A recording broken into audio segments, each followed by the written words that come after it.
Right now, print on demand is growing. Currently, there are well over 1 million sellers trying to sell their products to the world. And at the same time, there is an abundance of content online, some of which will show print on demand as a business model, as some sort of a get-rich-quick type of business, that if you just follow the simple tutorials and turn the store on, you will begin to make sales. And the problem is that most of these step-by-step tutorials just show you what buttons to click to customize the look of your store or change your logo or just simply to create products. But in this video, I want to take things a step further and walk you through everything from a strategy perspective that you need to think about in order to succeed with print on demand in the year 2022. And by the end of this video, hopefully you will be in a much better spot to actually open a successful print on demand business, because that's really, when it comes down to it, what this is all about, creating a real business. And if you're not treating it that way, you're going to fail before you even get started. Now, right now, only a small portion of people who watch my videos are actually subscribed. So if you enjoy watching this print on demand content, hit the subscribe button. It is free and you can change your mind anytime. Okay, so in this video, I'm going to give you a strategy to follow. All of the topics in this video are going to be timestamped in the pinned comment of this video. So if you want to skip around, you definitely can. This is for anyone that is looking to succeed with print on demand in the year 2022. So if you do get value out of this, make sure to drop a like on it. That's going to help YouTube to push this video out to a wider audience and hopefully help someone else out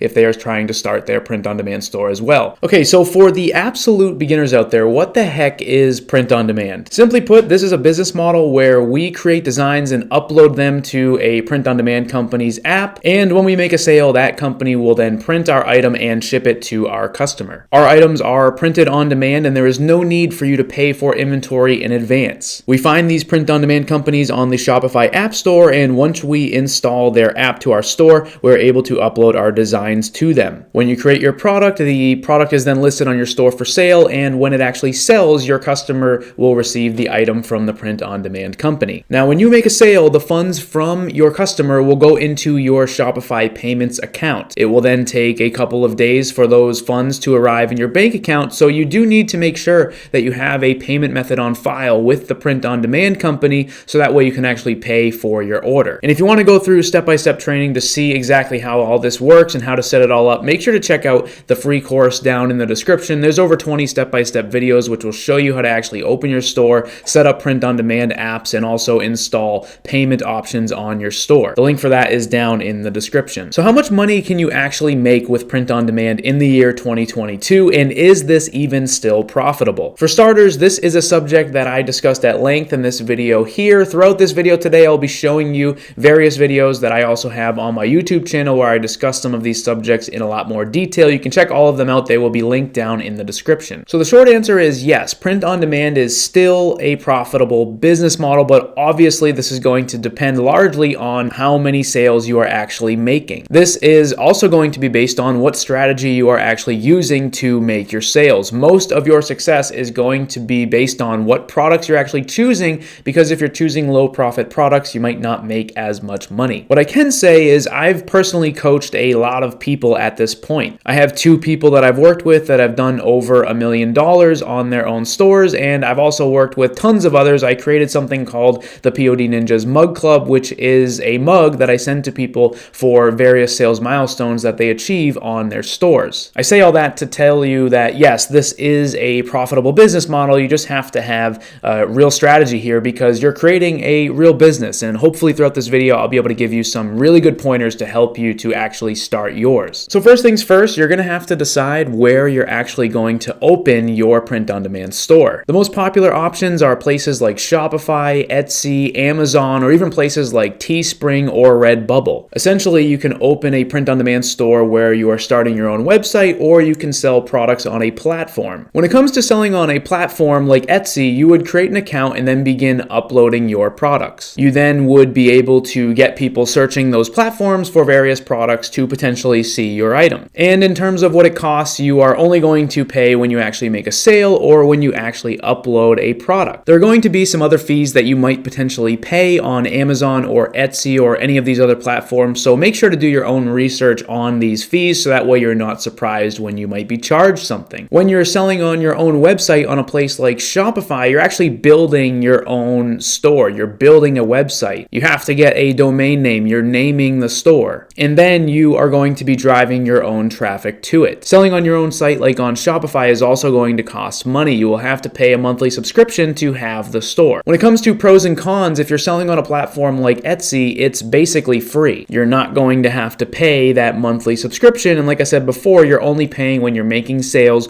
or when you are uploading a design. Now, a lot of people think that with platforms like Etsy or Amazon, that the organic traffic that you could receive is a major pro, but I happen to think it is a little bit of a con. While it is certainly attractive to think that you can get free traffic to your items, I think for the most part, when you're thinking long term, that is not something that is going to lead to the highest amount of success. The reason is because when people go on a place like Etsy and they begin searching for products, there's going to be a lot of things for them to look at. There is just so much saturation on these platforms. When people are typing different things in relating to your niche, they're going to see thousands and thousands of products that relate to what they're searching for. And honestly, most people selling on these platforms have a tough time standing out. There's also going to be several pages of results showing on their screens, and oftentimes it's going to be very difficult for someone with a new Etsy account to actually show up on one of the first pages. Think about when you are searching on Google, how often do you actually look at the results that are on page 2? Now, I haven't personally sold a lot on a place like Etsy. I have sold a few things, but I have talked to a lot of people who have had some success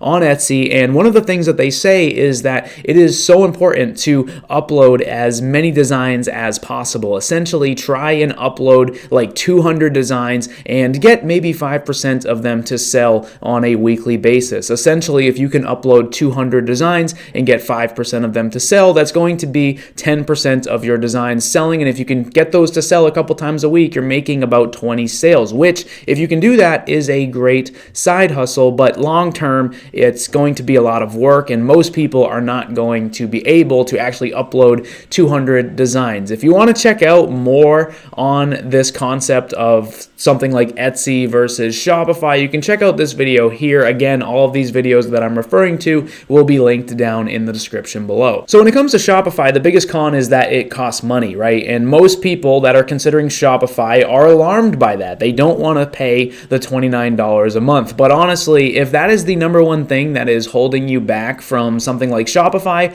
maybe starting a business is not the best thing for you. You're likely going to need to invest some money in this, and if you want to check out a video where I go through the budgets, you can check out this video here. For me, a major benefit of Shopify is that you have to drive your own traffic, and sometimes people think this is a negative thing, but I honestly don't think driving traffic to your store is something that should be viewed as scary. For me, it is something that allows products to be scaled, and with a Shopify store, you don't need as many to get started. What I mean is you can create a small product catalog and begin promoting them. That is how you see people post really big numbers on Shopify, and I have done this firsthand. I've also witnessed this firsthand with many people that I've worked with. It is not as scary as you may think to actually drive traffic to your store. And in this video, we will discuss some ways that you can actually do this. So like I said, with Shopify, there is a lower barrier to entry. You're not going to need as many designs, and there's going to be a higher ceiling for you, meaning you can actually scale things much higher because you're not just waiting for organic traffic to visit your products. Another cool thing is you can actually sell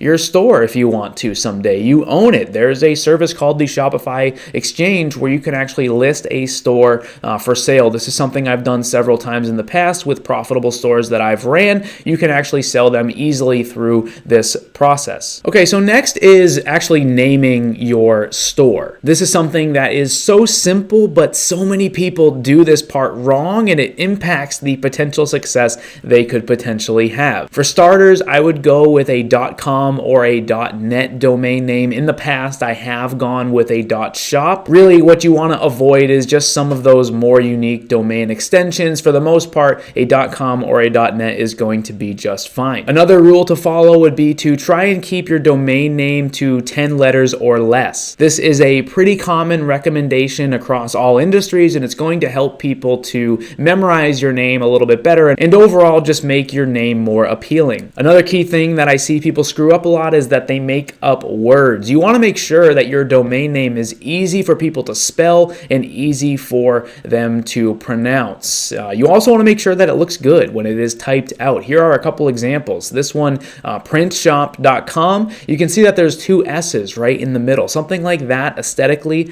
doesn't look that good. Another example would be something like blueoat.com. Now, I know blue oat is just two random words together, but I chose those to illustrate a concept. You can see that the vowels in the middle of the domain name, because the first word ends with vowels and the second word begins with vowels, make it a word that is really hard to pronounce. And at first glance, most people might not know what it actually says. You can buy domain names directly through Shopify. You can also use a service like GoDaddy.com. Domain names are relatively cheap. You'll pay about $10 a year for one. The next thing you have to decide is what type of store you actually want to create. There's going to be two basic options that you can choose from. The first would be a niche store, which is a store that sells products to just one niche. And the second would be a general store, which is a store that sells products to many niches. A niche store typically has a niche-specific domain name. You can see this example here. They also have a logo that likely relates to the niche, and then they sell products that all have designs on it that appeal to just one niche. On the flip side, like I said, you have a general store, which is a store that has a much broader domain name, one that could potentially apply to any niche that you want. You can see the example on the screen here that this store is selling products to multiple niches. Now, for me, I do recommend beginners to start with some sort of a general store. This is going to be something that allows you to have some flexibility. Most beginners don't have good ideas for products, and if you rush in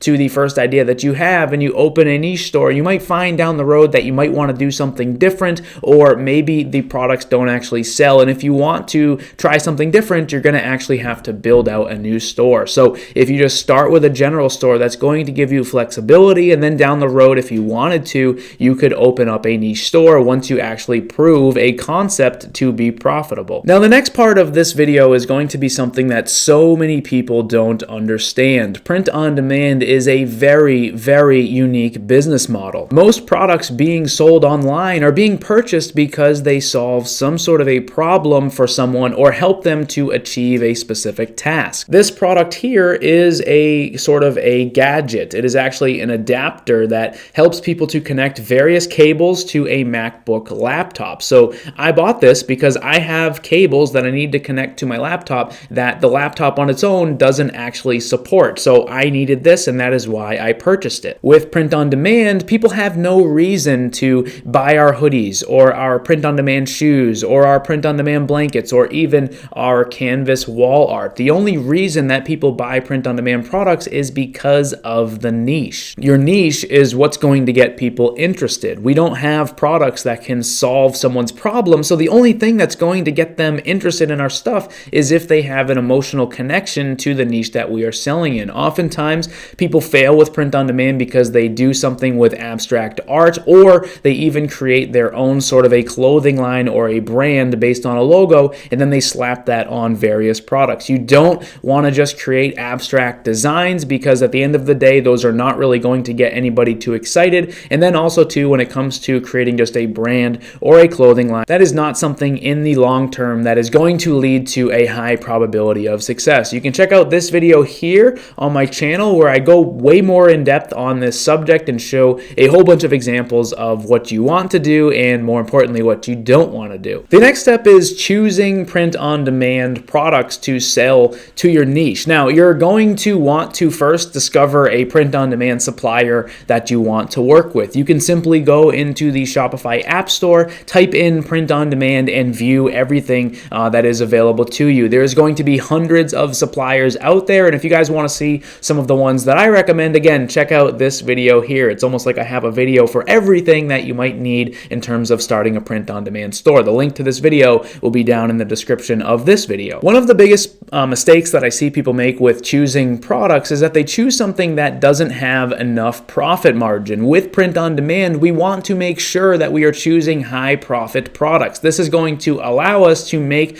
the most profits possible and also explore some paid marketing in the future. If you are choosing a low profit product, you're just not going to be able to run any ads, because after you spend on that marketing, you're not going to have any money left over, and in most cases, you might actually lose money. Another thing people do is they choose really saturated products. I'm talking about things like t-shirts and mugs. I know these are really common products, and if you watch YouTube videos, you will see a lot of people recommending these, but honestly, there's going to be so many other sellers out there. And if you're just starting out, what you want to do is find a way for you to kind of cut through that saturation and outsell your competition. And you can do this by choosing other print-on-demand products. You want to choose things that will make your niche go, wow. You want to actually think about who your niche is, what type of person they are, what type of products will they like. There is literally going to be tons of products out there. I have this series here on my channel where I show you a whole bunch of products that I really like, and I think if you check that out, you might be surprised exactly what is available through print-on-demand companies. I think so many people jumping into print-on-demand are not aware that print-on-demand is so much bigger than just t-shirts and mugs. There are products out there that can make you a lot of money and are also super cool. Next up is designs. Now, obviously, this is one of the most important parts, because if you don't create a good design, then no one is actually going to buy your stuff. A lot of beginners I see try to create their own designs, and a lot of them struggle, mostly because they are trying to learn a new software, or maybe they don't actually have the skills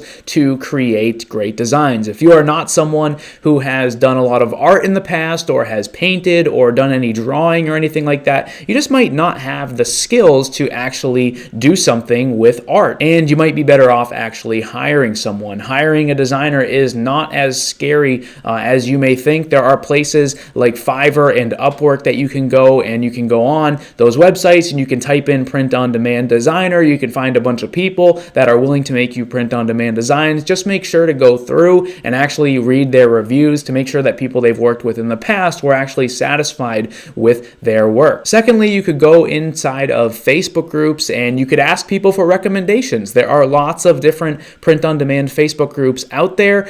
Down in the description of this video, you will see the link to my Facebook group. There's over 45,000 print-on-demand store owners there. You can go into one of those groups, simply make a post and ask people for a recommendation, and you'll likely get a lot of responses. And if you want help hiring a designer, I have a video for that as well. Check this out. It's going to show you the easy way to actually hire print-on-demand designers. In the long run, if you are not a designer yourself, you're going to benefit greatly by finding a designer that can help you to actually make your designs. In most cases, I see so many beginners actually struggle to make any sales at all because they just don't have the skill to create designs themselves. Now, the next part is once you have a niche, once you have products and designs, it's time to actually build your store.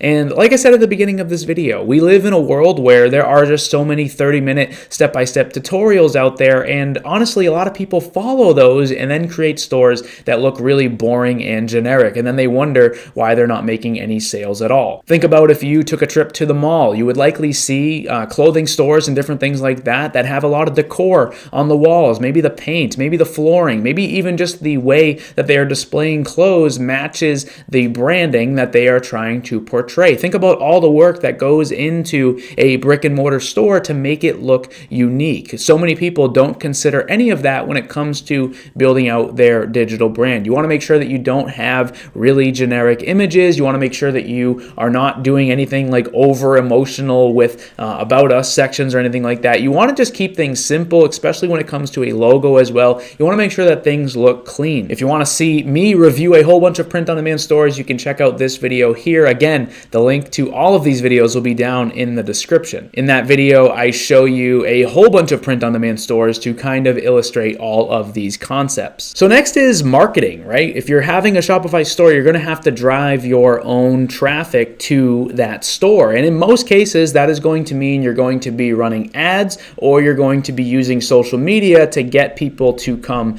to your store in an organic way. When it comes to running ads, you can choose something like Facebook, Instagram, Pinterest, Snapchat, or even TikTok. For me, I primarily run Facebook and Instagram ads. I think two of the biggest keys with ads is making sure that you have a really good audience built. When you're building out an audience, you want to make sure that you target specific keywords to make sure that the right people are actually seeing your ad. You also want to make sure that you have a really clean image or a video of your product, so that way people can clearly see what it is. Essentially, you want to make sure that the right people are seeing your product and that you are showing them a a good image of it. When it comes to organic growth, one of the best ways to do that is to use an Instagram account where you can grow an organic following for your niche and begin promoting products to them and eventually get people to come to your store without actually having to spend on ads. Again, I have a video for this. If you want to check this video out here, it will detail this entire process so that way you can implement it on your own. So there you have it, folks. That is really at a high level exactly what you need to be thinking about when it comes to starting a print-on-demand store in the year 2022. I know I showed you a whole bunch of other videos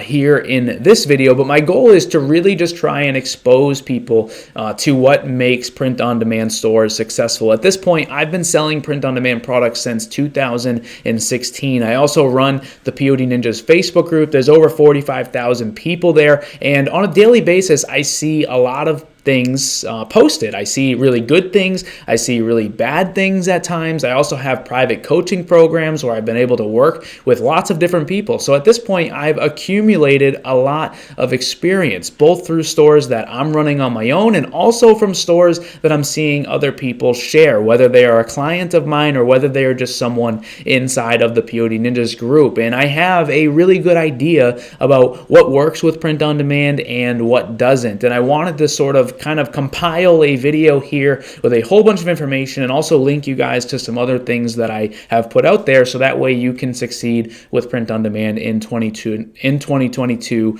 as well. So if you did enjoy this video, make sure to drop a like on it. If you have any questions, you can drop them in the comments below and I'll do my best to come through and answer those. Also, like I said earlier, make sure to check out some of those other videos that I mentioned. There's a whole bunch there where you guys can go through and watch and learn and hopefully achieve success with your print-on-demand store in the year 2022. So thank you guys for watching. My name is Joe Robert, and I'll see you guys next time.